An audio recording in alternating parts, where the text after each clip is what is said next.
My dear Gen X friend, how many times when we were growing up did you hear the phrase, rub some dirt on it, you'll be fine? Or, better yet, stop crying or I'll. That's right, give you something to cry about. We have all been there. And as kids, those phrases definitely taught us to set our emotions aside and move on from whatever bad moment we were in. But they didn't teach us how to self regulate when it comes to emotions. Many of us had to learn that later as adults, once we'd gained the knowledge of how important it is to be in touch with that side of ourselves for our own benefit and for the benefit of those around us. Luckily, that was then and this is now. And today we have access to people like Jacinta Field, founder of Happy Souls Kids. She joins me on the podcast today to talk about the importance of helping our kids and grandkids learn to self-regulate, the steps we can take to give them what we never had. It's a good conversation. Stay tuned. Nobody's ever gonna take your place. Yeah, I think we should meet in the middle. I follow you 'cause you're the light of the day. I need you like you need me, it's so simple. It's so simple. Welcome back to the Gen X Juggler podcast. I'm so glad you're here, and I'm so excited to welcome Jacinta Field to the podcast today. Jacintha is a family and child counselor, art therapist, and the founder of Happy Souls Kids, a global mental health platform helping children ages 5 to 12 regulate big feelings through storytelling, gamified tools, and the voices of athletes and role models they admire. Welcome, Jacintha. Thanks for having me, Deb. Thanks for creating this beautiful space.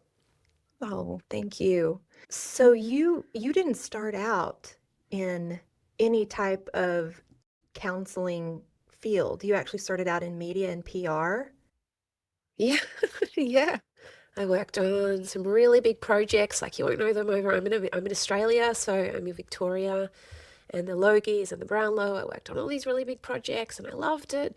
But I was always that person that people came to when they got big feelings, and I was always able to hold space for people. And so without even being qualified, I was always a counselor in my core, in my soul. That was kind of who I was. I was okay speaking about the big stuff, which a lot of people aren't.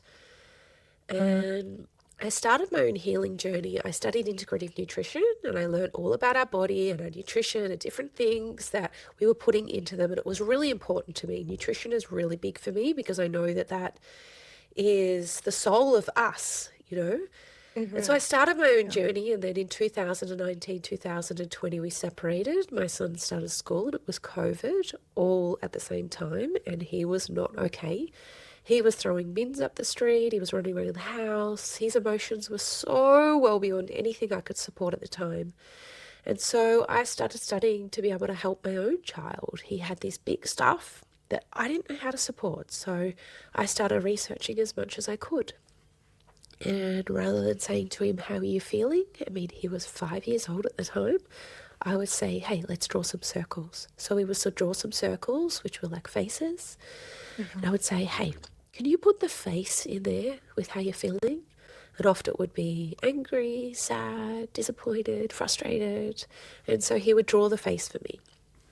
Then we'd break it down further and say, can you tell me why you feel like that? Like, what's happening with you at the moment? I'm sad because of blah, blah, blah. I'm sad because of the work separating. I'm sad because, mummy and daddy aren't together, or whatever it might be. It was even, I'm sad because I can't play Nintendo. Little things like that. I started breaking them down for him into a really small element of his feelings. And then during COVID, I saw that kids couldn't get access to psychologists. There was a 6 to 12 month wait, which unfortunately there is today. And so I knew with everything I was doing with my own son, and kids and animals have my heart. And so I knew that I could be of service. So then I started studying to become a family and child counsellor, art therapist. I've studied play therapy. I'm a kids yoga teacher. Wow. And I had a private practice in Torquay in Victoria, which is the surfing capital where Kelly Slater goes all the time. We moved to the beach just so I could heal, because during the separation process, it is so challenging, Deb. We are to hold all of our feelings, deal with our stuff, support our children, work, have financial things. We've got to exercise. We've got to look after our mental health. Like, it's so much for us. when we separate, especially when we've got broken children. Mhm. And that really helped us. I had a home practice at home, so all of my modalities that I use in practice, I had for my child to be able to use anytime. I was known as the slime lady, so we would make slime all the time in practice. They'd come in and I'd say, hey, I want every part of you here. Every part of you is welcome. And so I said, what do you want to do today? So I'd have things laid out, whether it would be a sand tray, or we'd have like a Ninja Warrior set outside, or there'd be art around, or sometimes there'd even karaoke. And so the modality that I was using to connect to children was play. And so often they would say, I want to make slime. Okay, okay. So we would make slime because the process of moving that slime through your body is really good for regulating for children. And that's what they need. And Deb, if I asked you to make slime at home with your kids, what would you say? I have done it, and it is an undertaking for sure. It's a little messy, but I've done it with my daughter, and we had a good Yeah, time. We had a good time, so yeah. I would say go for it. But I would say most definitely. parents say it's too messy. I'm It not doing is. that. I don't like the mess. And the healing is in the mess. And so everyone knew when Ooh, they came over to Jay's house, like we could get messy and it was okay. And I would encourage the mess. And it was okay to be messy. And that's really healing for children. So then I was in practice with one of the kids one day and I said, hey, do you want to do some meditation? And he just rolls his eyes at me like, whatever, lady. I said, you know, LeBron James meditates, and instantaneously he wanted to meditate straight away. So my practice, Happy Souls Kids, is now developing into an app where I can support children and families globally with all the tools that I teach in practice, utilizing and leveraging athletes and children's heroes to be able to teach them the lessons that we now know as adults. And that's my journey, which is a very long story, oh, I know of that being a counselor. that's wonderful. And the fact that you've incorporated technology into it, because that's the language our kids speak. We didn't come up with iPads and Gamification. stuff like that, but gamification, that's brilliant. That's a brilliant idea. And to bring their favorite athletes in and celebrities. Sometimes they'll listen to those guys a lot more than they'll listen to their parents who they hear all day long saying what they should do or Right. talking about feelings or whatever. It helps for sure to hear it from a big voice out there. Yeah, I mean, if you saw the influence that I had with children, oh, Jay said to do this, and the parents would be like, I have been telling you that for the last 10 years of your life. They don't listen to their parents because they're the parents. My own son doesn't listen to me. Whereas if you have somebody outside of the family dynamic, they're like, oh, okay, I get what that means. I understand what that means. Um, so it's really important that, yeah, if I have that influence, people of influence for children have even more of a reach for them. So yeah, it's been really beautiful. We have lots of customer calls with kids, and we're building it with children and making sure that that's in and a voice and in a way that children like and they enjoy. And we love their feedback because kids are so honest. They're like, They I don't are. like that.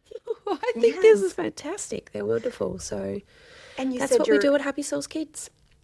that's wonderful. And you said your son is your co-founder. I love Yes. that. Yeah, he like, if I said to him, "Can you go meditate?" He'd be like, "No." It doesn't work for him. He's No. not a person that sits still. Like his meditation is going to bounce, which is like a trampoline place that we have here in Australia. Like he loves moving, regulating through bounce. His entire world is about play. Like every day, Mummy, I've got to do this. I've got to do, and we play all the time. And sometimes I'm exhausted from the play. But that's a language that he loves, that's a language that he speaks into. And it's really good for him. And so I'm developing it with him who loves, gamification. And he does Duolingo all the time. And it's a cross between Duolingo, the Calm app, and Masterclass. So putting all of those together, that's what we're doing at Happy Souls Kids. Wow, that is the perfect combination. And the point you just made about how Yeah. every kid is so different. It's not a one size Oh, fits all because every kid No. feels different things, needs different things, reacts in different ways. Yeah. And I know that sometimes can be Yeah. hard for parents because I have 3 kids and they each approach things differently. And so knowing what each one of them needs can be tricky. And then you add in the element of Yeah. growing up in Generation X, where we didn't even think about things like that. Our parents didn't really think about Yeah. things like that. They did the best they could, but it's so nice to have the information now for our kids and our grandkids to be able to support them Yeah. well. In a way that they like, in a way that they understand. Like, Hmm. technology isn't the devil, it's what they're doing on technology. And we Mm. really, really need to recognize that. You know, if my son said to me, we don't play Roblox, I've done a lot of research into Roblox and it's not my favorite game at all, so we actually deleted that app. Whereas if he said to me, can I play Roblox for an hour, I would say no. Whereas if he said, can I do something educational and learn, I'd be like, yes. So it's just technology has its place. It's just that we need to acknowledge that sometimes it's great and sometimes it's not great. That is very well said. I have a 15-year-old daughter still at home, and she's the one I had that had technology all the way through. And it's such a job to keep Yeah. up with what is good for them, what's not good for them, to regulate that. Does the fact that our kids grew up with technology affect their self-regulation? Okay, if we talk about divorce and separation, a way that a child will regulate is through technology. If they're Mm. playing a game, they're feeling empowered, they win, and they really like winning, and that helps them feel empowered. So they know what they need. And sometimes we're the ones that say, nope, nope, nope, nope, nope. But if you take technology off of a child, you need to step in and you need to be that regulation for them. Because if they're needing regulation, find some healthier ways. Go for a walk, play a game, give them control, make some slime, do a sand tray, play some board games. So technology is what children need because it makes them feel empowered. Another thing I get my clients to do is get their kids to have a wrestling game before bed. Get them to win, get them to feel empowered so they're going to sleep like really empowered. And that's okay. You know, that's what their body needs, or that's what their soul needs. And really need to recognize that. We do. And I think, the language self-regulation is new to those of us who grew up in the 80s and 90s. I didn't even hear about it Yes. until I think it was 2020, 2020, 2021. I was assistant director at a daycare and went to a workshop, and they really dove in. They used the language self-regulation and how important Yeah. it is for kids. And the things that I recognized, I sat there in that workshop almost brokenhearted from looking back at things I wished I had had this information for my Well, kids when they were little. Because yeah. now at this Yeah. point I had an adult son, a son who was about to graduate, and a daughter who was 8 or 9 at that time. And so I was able to apply some with her, but I thought, oh, if I'd had these tools.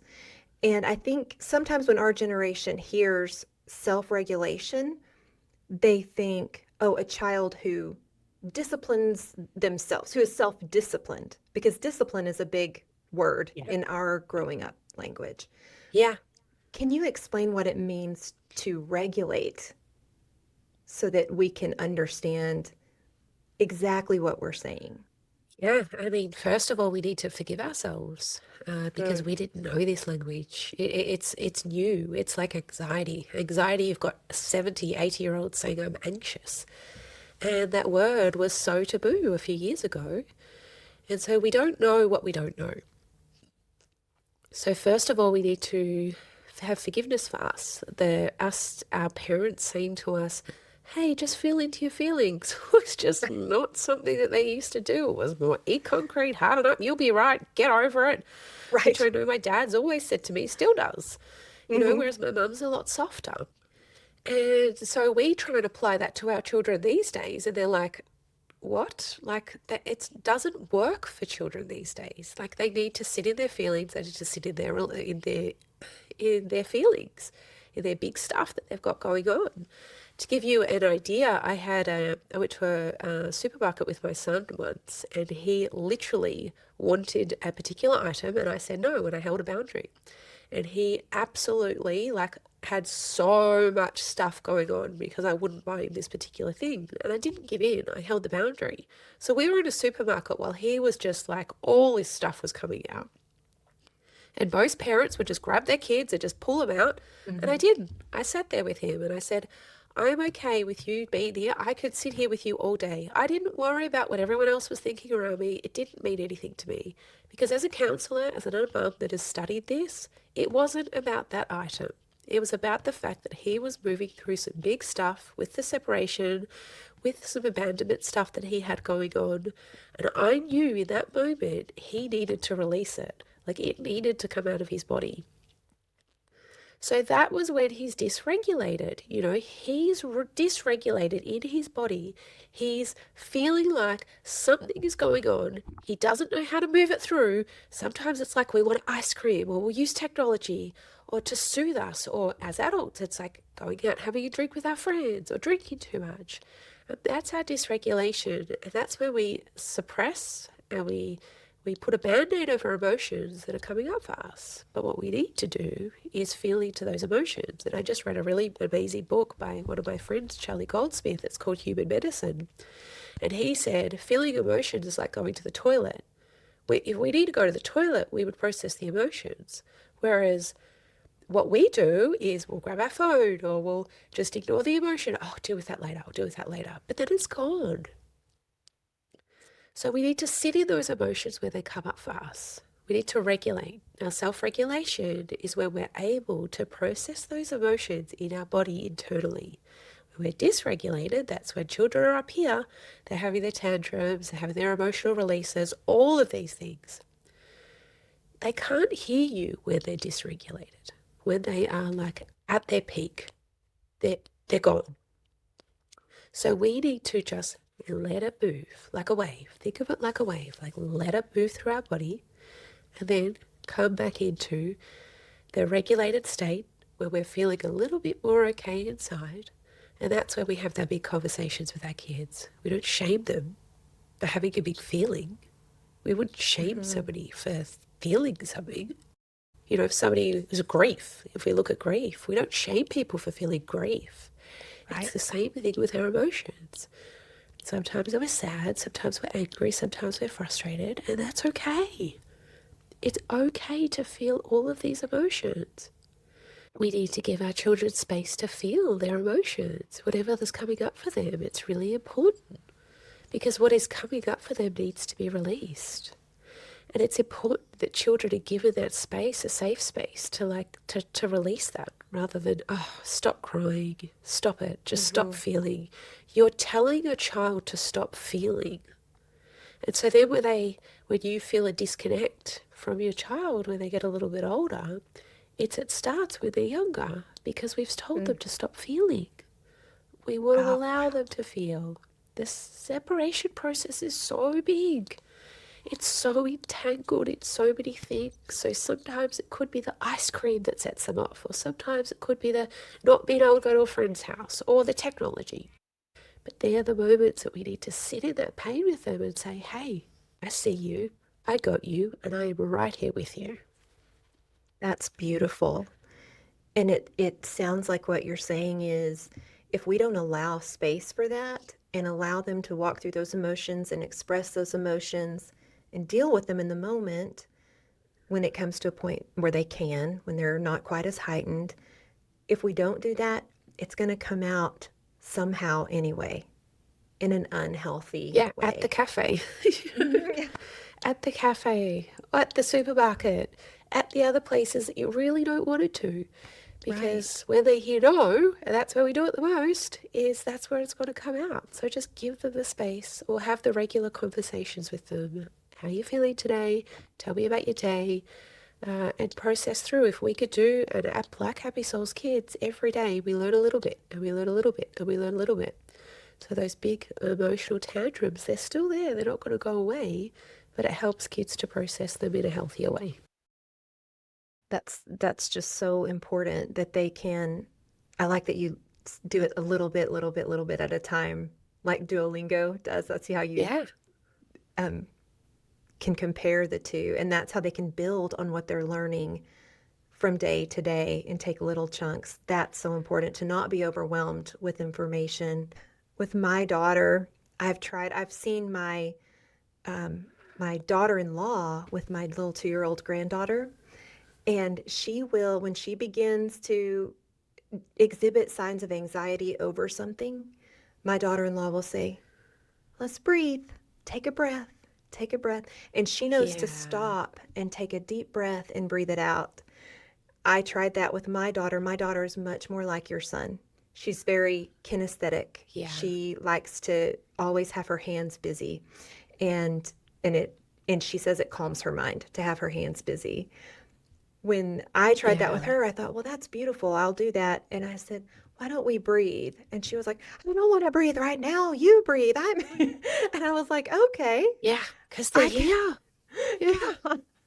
I can see why you don't want to breathe, but we have had conversations in the non-heightened moments about taking a minute and breathing and calming ourselves because that's going to serve them all through life. There are many people in my generation yeah, who we're still struggling with not just stuffing everything down and go, go, go. And to learn it as a yeah, kid, to learn to create that peaceful moment within yourself so you can keep going, that's going to serve you up until, like you said, 70, 80-year-old people saying, I have anxiety. It won't do away with anxiety, but it'll sure help. I would assume yeah. immensely. And that's what we say at Happy Souls Kids. Imagine that children learn the lessons that we now know as adults, as kids. Like that's the Hmm. work that we do. Is it really, we don't want to change their human experience, but we want to have the tools to be able to support them. If I knew this stuff when I was younger, my life would be completely different. Oh, I agree. I agree on my end too. For those of us who didn't know this when our kids were little, and we notice that it could have been helpful for our teens or our adult children, is there a way to Yeah. start now to help them move toward having what we were not able to give them because of our lack of knowledge at Yeah. the time? It is that conversation. It is having that unique conversation with your children and saying, I am so sorry that I didn't have the tools back then to show up as the best mum that I could. And I have learned so much. And these are the things that I wish that I did in those moments, and I am so sorry. We have a mantra called Hono Hokapono, which is, I'm sorry, please forgive me, I love you, thank you. And it's like forgiving those moments and saying, being really honest with our kids. I'm sorry, I wish they did things differently. Can we start from here? And then asking the question of, what can I do to be a better mum to you? What can I do to be a better mum or a better dad or a better carer? What is it that we need to communicate? Because we don't want to lose our children, and we're not going to, as long as we have those honest communications with them. And that teaches them to have those big conversations with other people, which most people can't. But we want Yeah. to teach our kids that, having the conversations are great. Like, just communicate. I wish that I didn't act like that. Can I have another opportunity? And so it's helping kids understand that, we make mistakes too as adults. We don't have to have our Wonder Woman or Superman suit on all the time that we're perfect.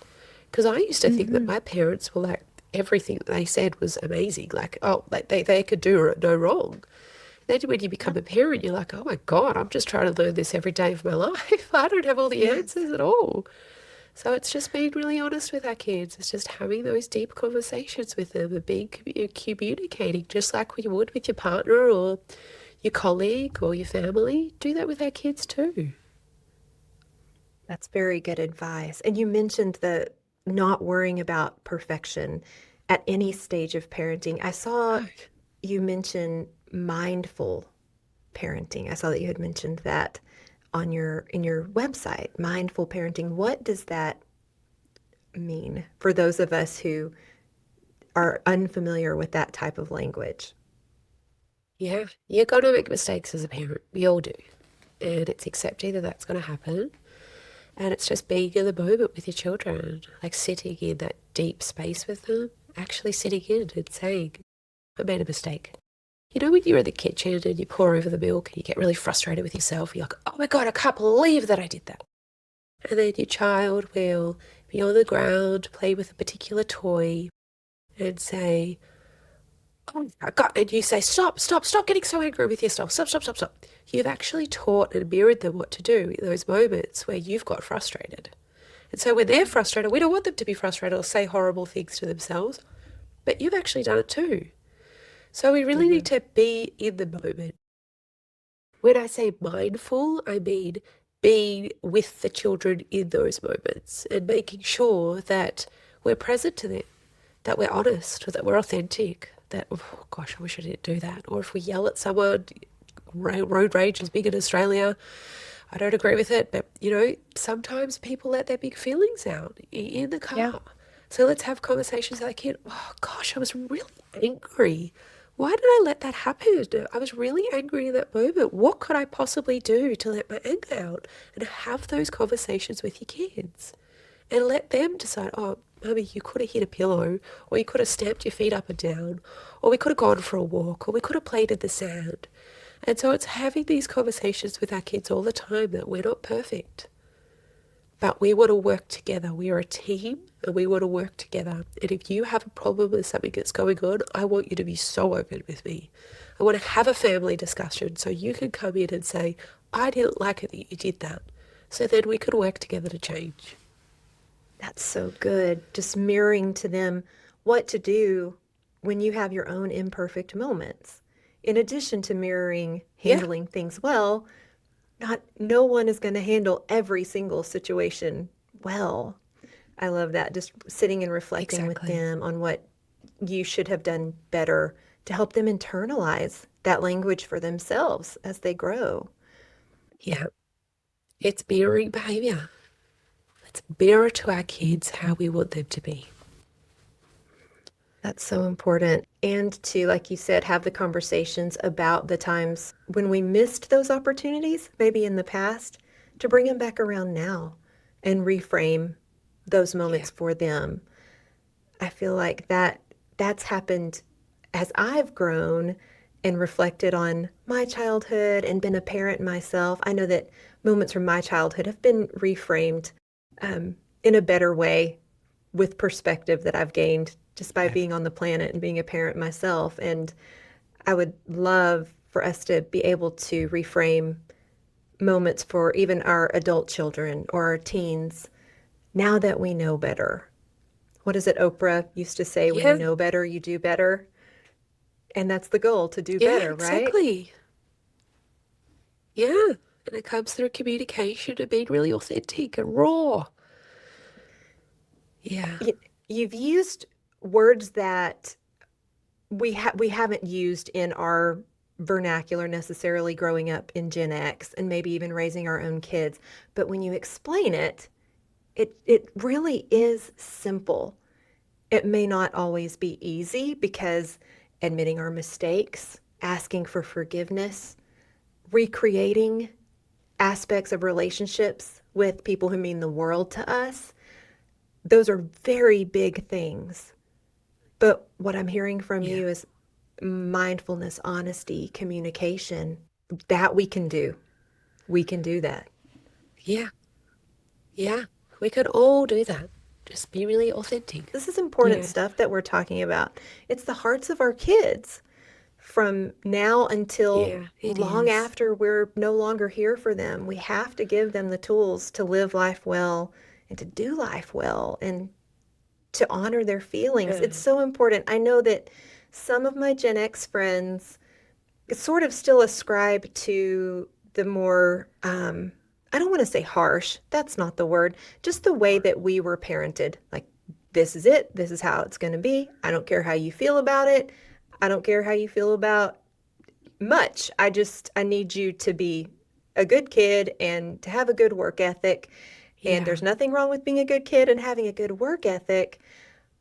But I think the yeah, idea of raising regulated kids when it comes to our generation, it's we've gone one of two ways. We've either kind of held towing the line that our parents set up for us when we were kids, just the I'm the parent, I'm the boss, or we've gone way too far to the other side of just I'm trying to think of the right word to say it, being so worried about how our kids feel, not worried about them dealing with their feelings, but never wanting to upset yeah, them. And that's dangerous too when it comes to regulating. That's not teaching of that course. either. Everybody gets a trophy. Every day is Yeah, wonderful. It's, flowers and sunshine for you. We want that for our kids. I wish we could really make it happen by doing that. I did a lot of that type of parenting, and that's what I'm referencing when I mention that because I was, like you said, you went through separation. I went through divorce when my kids were young, and I use the word guilt parented. I guilt parented. I didn't ever want them to yeah, be upset. yeah, I just didn't. And so I guilt parented and I gave too much and I let too many opportunities for instruction on behavior go. And that did not yeah. serve them at all. So the two No, they need extremes, boundaries. They need yes, they boundaries. need boundaries. Kids need Yeah, boundaries. Definitely. yeah. How do boundaries serve kids? It's really important for children because if they've got some big stuff happening, they push up against the boundary. That's where their big stuff releases in their body. And that's what we want. We want that big release. We want those things to come out of their body. It's really important. So having those boundaries allow the child to release whatever they've got there. And it also allows them to understand that, life's not easy. It's Mm-hmm. challenging. We've got to have big moments in our life that are not easy. And we've got to make sure that our role as a parent is to teach our kids to be independent. We want to be able to release them into the world and know that they've got everything. So if we do everything for them or we make sure that they have to listen to us with everything, you're not teaching them to be independent. You're teaching them to rely on you. So what happens when they go to university or college or whatever they go to? What happens if they're so used to hearing you as a parent dictate their life and what they need to do? They Mm. don't feel in tune to be able to make their own decisions. So, what we need to do is really feel into those kids and say, hey, what do you think? What is it that you want? And making sure that we get kids to make decisions all the time. It's so important that a Mm-hmm. child becomes independent. Like, even start as small as what do you want to do on the weekend? What do you want to do on the weekend? Rather than you're doing this, you're coming here, we're going here, we're doing this. You're the child, you need to listen to me because I'm the parent. Okay, Mm-hmm. great. So then when a child gets older and somebody asks them what they want to do, they're like, oh my gosh, I've never made a decision in my life. I've always been told what to do. Yeah. So it starts now. It starts with our kids. It starts right now where we need to be with our children, helping them make decisions in their life. Even if we're out at a cafe, I'll say to my son, he's saying, oh, I want some water. And I'll say, hey, no worries, mate, you know where to go. And he will go up and get the water because it's so important for him to be able, and I will watch him and make sure that he's Sure. safe. But he feels that confidence level to be able to go do those things on his own, and he's 11. If we constantly keep them underneath our wing the whole time, they're not going to learn how to be independent. And we want them to be independent. Yes. It can be a dangerous world for kids who go off to college or go out into the workforce, and for the first time in their life, they're making their own decisions or considering the consequences of their actions. That is a scary Yeah, thought, and it happens way too much that the kids that go off and go a little crazy for a little bit, I would imagine that it's a twofold situation when kids leave home for the first time and act in opposition of their best interests initially. If they're acting out, that can Yeah. be those big feelings that they were not allowed to express coming out.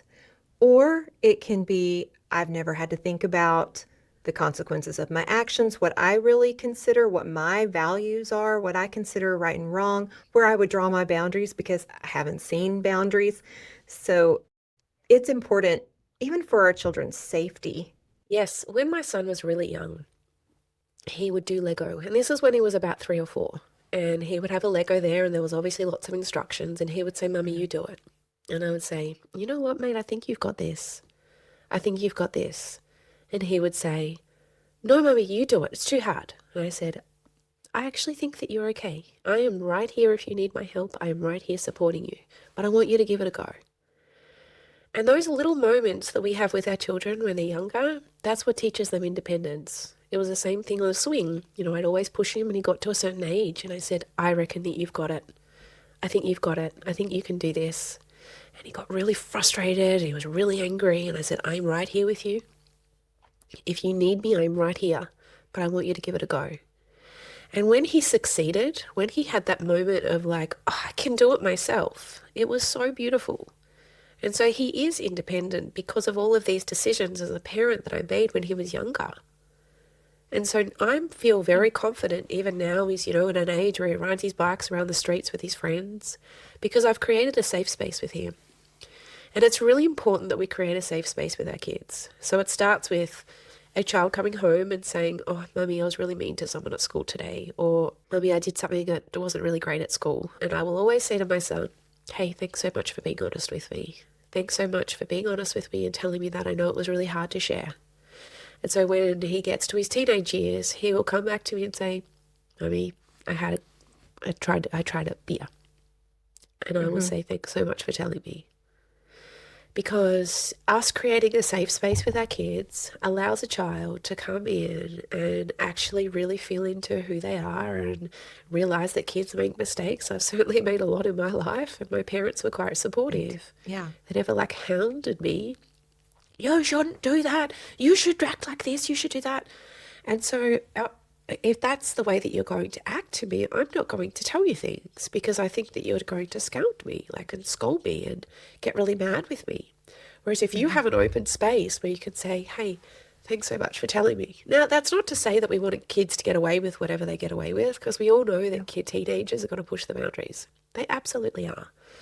But if we can respond with empathy and compassion and then sit down and have a conversation, what could have happened, or would have you done something differently, and had things from a place of compassion and love and empathy, it's a much nicer way rather than somebody saying, raising the voice, you're so bad, you're this, you're that, you're that. It feels in my body even when I say that. It's awful. Yes. Whereas if somebody says to me, it's even when you're late, and somebody will say, oh, thank you so much for being patient with me. And somebody will say, oh, that's okay, we all make mistakes. Whereas if you're late, like sometimes things happen in life, you know, especially as a mum, that we forget things, we don't think it's going to take us long, or the traffic or whatever. If somebody comes to you with compassion and love, you're like, oh, thanks so much for not making me feel bad. You know, thanks so much for meeting me at my mistake. And if that's how it feels for adults to do that, imagine how beautiful that is for kids. Kids are going to make mistakes. They're going to push boundaries. They're going to do silly things. So if we can just have that safe space now with our children, they'll come to you later on in life. But that's the choices that you make right now. So that's your disciplinary parenting versus your mindful parenting versus your conscious parenting. Just let kids be who they are. You know, they've got things that they need to move through, and sometimes it's not on your timeline, and that's okay. It's okay for them not to be on your timeline. They're on their own timeline. But yeah, just knowing that a child is going to make mistakes. And to set up that situation where when they do make mistakes, even if you've raised them confidently and to be independent minded, youth is youth. And to be a young person figuring out the world who knows they can come to their parent and not be met with scolding or judgment, but be met with compassion and sound advice, that's priceless. That's just priceless. Yeah, and it starts with the decisions that you make when they're younger. It absolutely does. And those of us who are empty nesters or have an older child at home or older children at home who are about to graduate, some of us have grandkids, and we can apply these principles Yeah, again with our grandkids. We can, even if we didn't yeah, know about them when we were raising their parents, how beautiful that we can all yeah, come together with their parents to do this the very best we can and have yeah. a regulated generation coming up. My dad wasn't around much when we were younger. He was always, working, and Mhm. he was the disciplinary, eat concrete, hard up, you'll be right. Yeah. And he, the relationship I had with him was really disjointed. Now, he and my son are best friends, and seeing him be the parent or the grandparent to my child is so beautiful and so healing for me. Like, they're best friends. They do 3D printing together and they talk about projects, and he gets up, and it's just so nice to have that relationship. And I say, and I will explain to my dad, like, if he comes home from school and he'll be like, "Oh, how was your day?" And he'll be like, "Good." And I'll say, "Dad, you need to say, like, hey, could you elaborate on that?" Or ask him some questions or go deeper. And so he's learning that language. He's learning that Wow. beautiful language now of what to say in those moments. And it's beautiful to watch. So there's even our parents' generation, we really need to give them that space of learning. Yeah. That is very well said. It's never too late to learn what you don't know and to do better. No. That's an encouraging message for so many of us. And I also have Yes. I have a larger Gen X audience, but I do have some millennials and some Gen Zers who listen as well and who will now be watching on YouTube. And so I'm so excited for them to hear this while they're in the thick of parenting young kids, to have the tools and be Yeah, able to go to beautiful. your website. And I checked it out, and it's really well done. It's easy to understand, and so many practical tools available to parents and learning tools available to kids. I really enjoyed going to Yeah. happysoulskids.com. Yeah, it's Did I all get going to that right? change actually, because our Oh, app is is it? like, it's not live yet, but no, it's all changing. So it's going to get more and more in depth. So yeah, Oh, we're wonderful. really excited. You definitely should be. It's so important. I can't stress that enough. And I appreciate your time. And I will link Happy Souls Kids and all your social media in the description so everyone can find you easily. When is your app coming out? Do you know yet? It'll be up, let's just say by the end of the year. Let's just The end of the say by year. the end of the year, we're in our beta testing phase at the moment. And Deb, I just want to say that I appreciate you. I appreciate you creating this space for people, and I appreciate that, you have these big conversations, and I think that these conversations are so needed. Thank you so much. So yeah, That I means a appreciate you. lot. I appreciate you as well. Nobody's ever gonna take your place. Yeah, I think we should meet in the middle. I follow you cause you're the light of the day. I need you like you need me, it's so simple. It's so simple.